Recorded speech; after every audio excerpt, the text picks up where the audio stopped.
An ordinary battalion at war, the story of the 2nd Battalion of the Essex Regiment in the Great War, Episode 8, into 1915. We'd left the 2nd Battalion in the Essex Regiment on the 25th of December, Christmas Day, 1914, as they entered the trenches in the afternoon. And despite having taken part earlier in the month of December in a Christmas truce and fraternising with the Germans, the next couple of days in the trenches seemed to be relatively quiet. The period January, February and March 1915 are to see the battalion bouncing around between the area that we've already covered, with Plog Street Wood being to the sort of north boundary, Le Bizet being like the western boundary, and Le Touquet, which isn't marked on this map but is to the west, to the left of Frenlingham, as being another boundary. And they will spend their time in and out of the trenches on a rotation.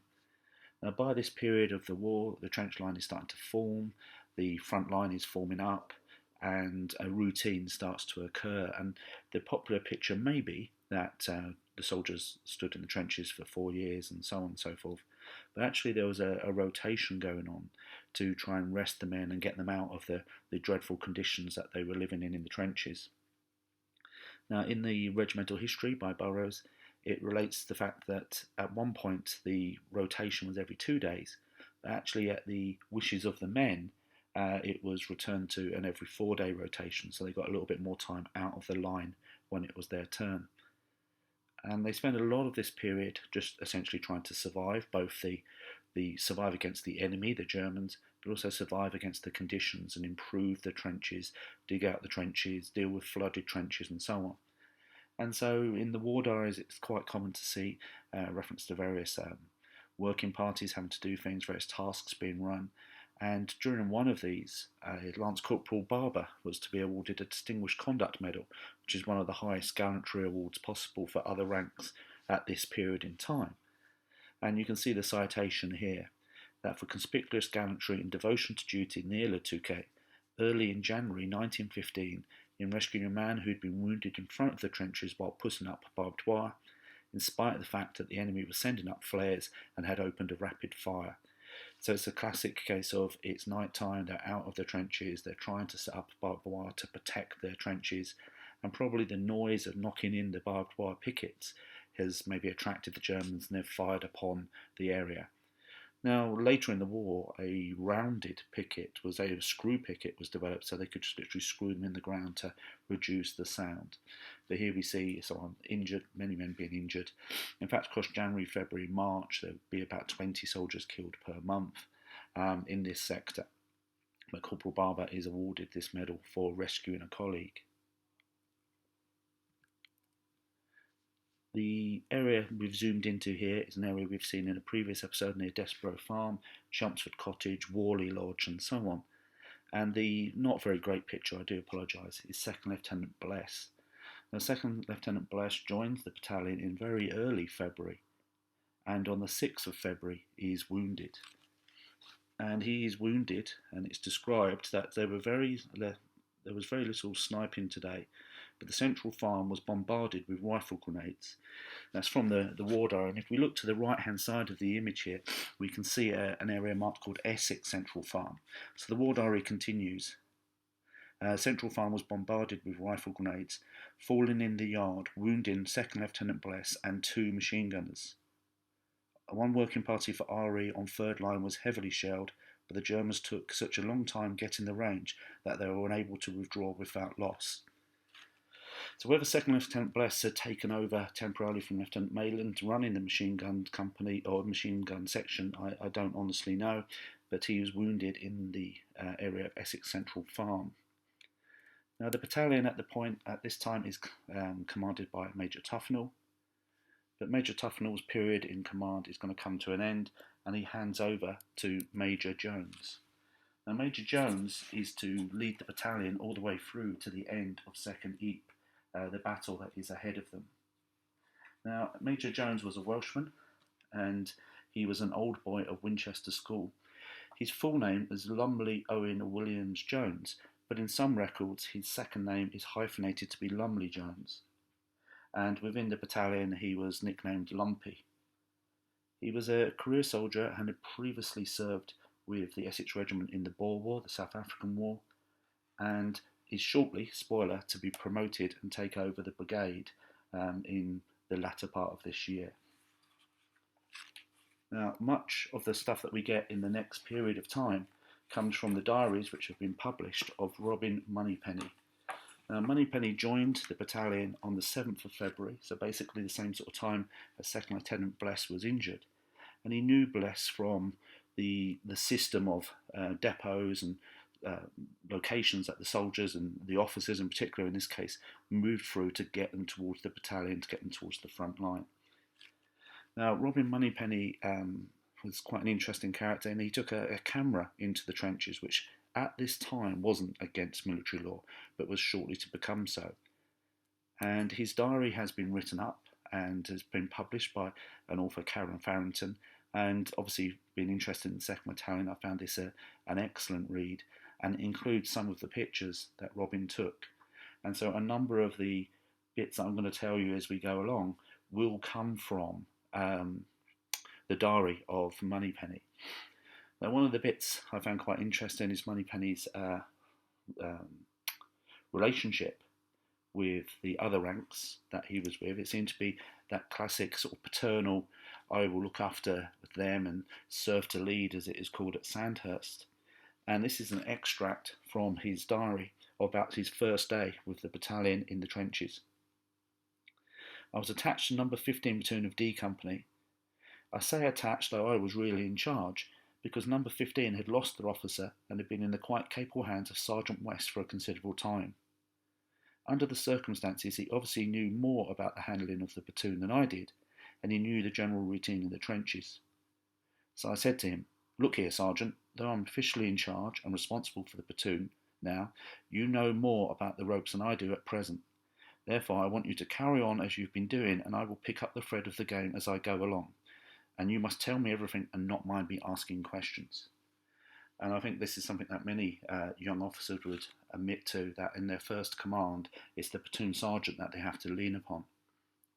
Another extract from Moneypenny's diaries, he refers to a sergeant who was very highly educated and was to be commissioned. And looking at the period of time in which it's mentioned in the diary, and going back to a database I've built up from the Mon Star roll, the medal roll that tells us the first batches of men that arrived over, I think there's one possible suspect, for a better phrase, and that is Sergeant Chapman.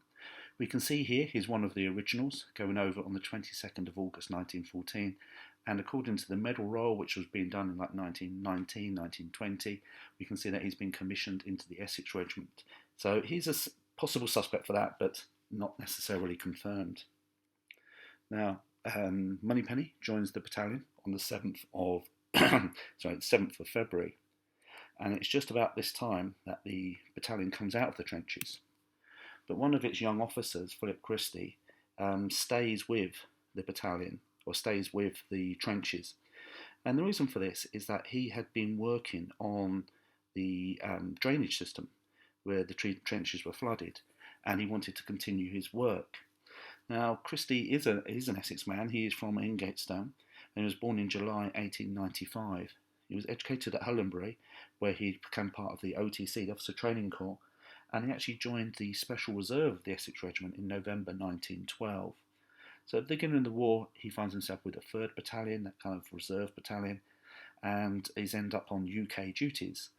But he leaves to the front quite quickly, coming across with a draft of men at the end of August. He actually reaches the battalion in the early days of September and joins them for the advance on the Marne. And he'd been with them all the way through, though he had just had a period of leave in January 1915, and he returned back to the front. Now, the weather was what you would expect in northwest Europe in January, February and so on, and so there was a lot of rain and a lot of the trenches were flooded.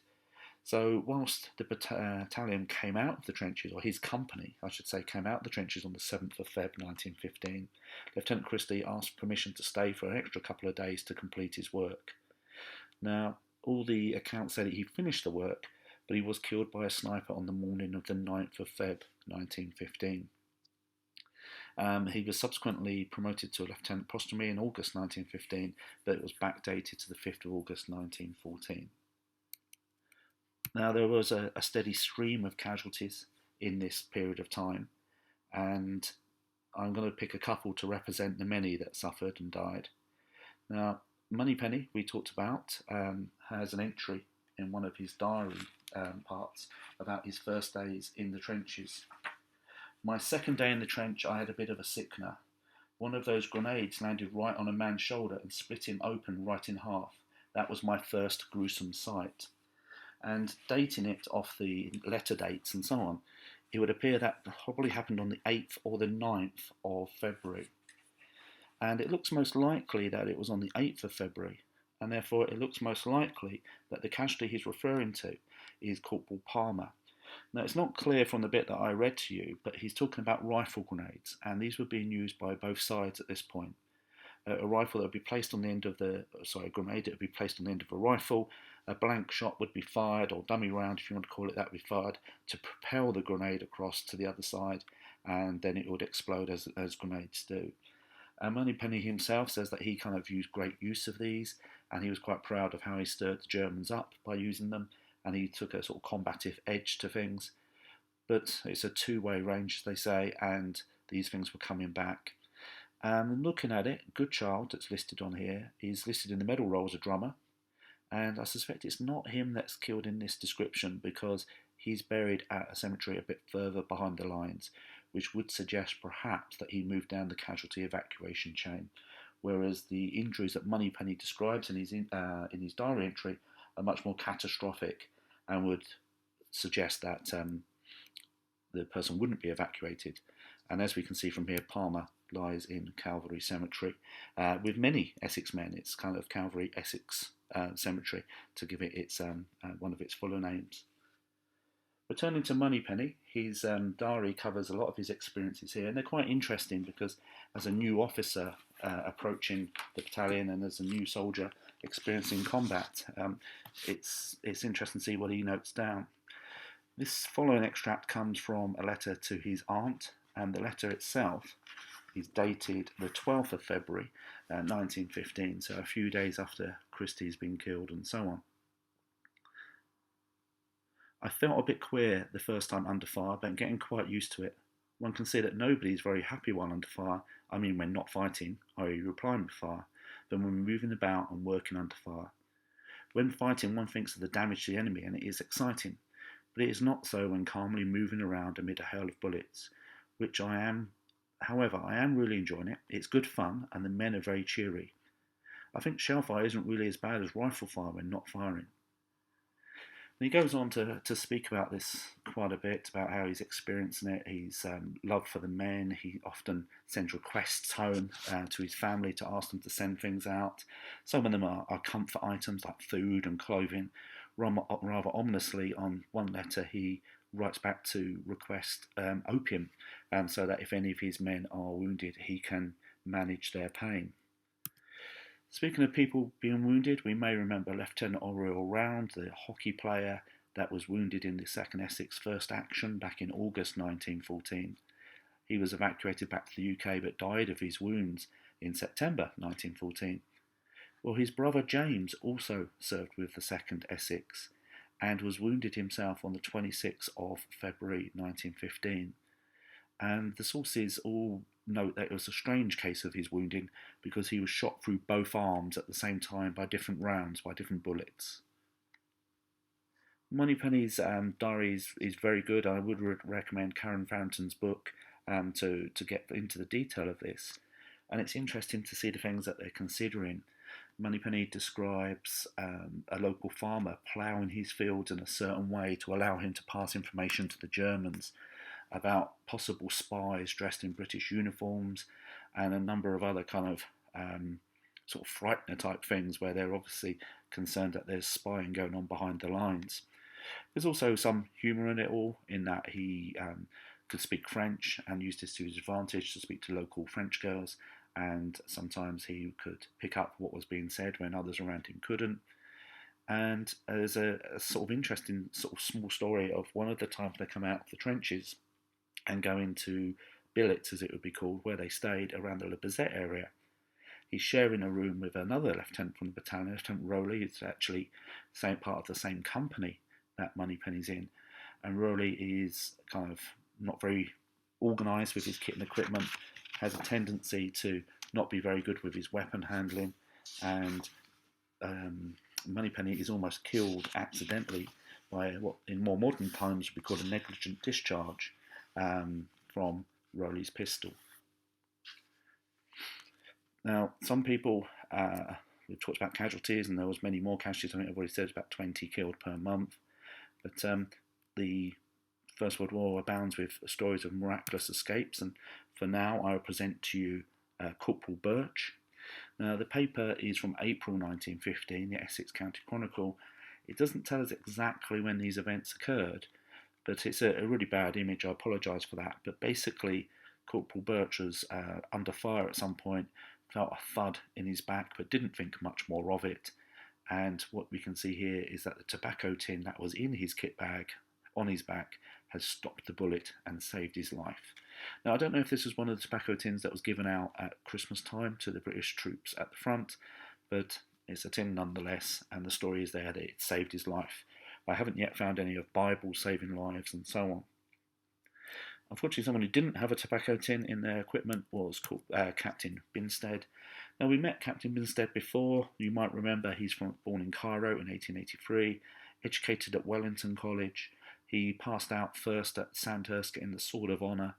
He'd been awarded 2 Mention and Dispatches and was also awarded a Military Cross. Now, they only came in on the 1st of January 1915, so his Military Cross must be quite an early one. He was quite a good athlete. He had won an officer's mile race in Ireland, and he was a qualified interpreter in French, Russian and Chinese. And I can't get definitive confirmation of this, but I suspect he was working in the role of what we might now call an intelligence officer, and he was killed on the 8th of April 1915, killed by a sniper, which seems to be kind of often the way these things are described, whilst using an observation post halfway up the wall of Central Farm. Now, you'll remember Central Farm was where Lieutenant Bless was injured by rifle grenades earlier on in the fighting, and again we can see it there in the right-hand corner. So January, February, March and into April of 1915, the 2nd Essex have been in this area to the south of Plug Street Wood, holding the line, rotating in and out, a few attacks by Germans, a lot of shelling, a lot of rifle grenades, but they're about to be thrown into the cauldron of the Second Battle of Ypres, and that is where we will pick them up in the next episode.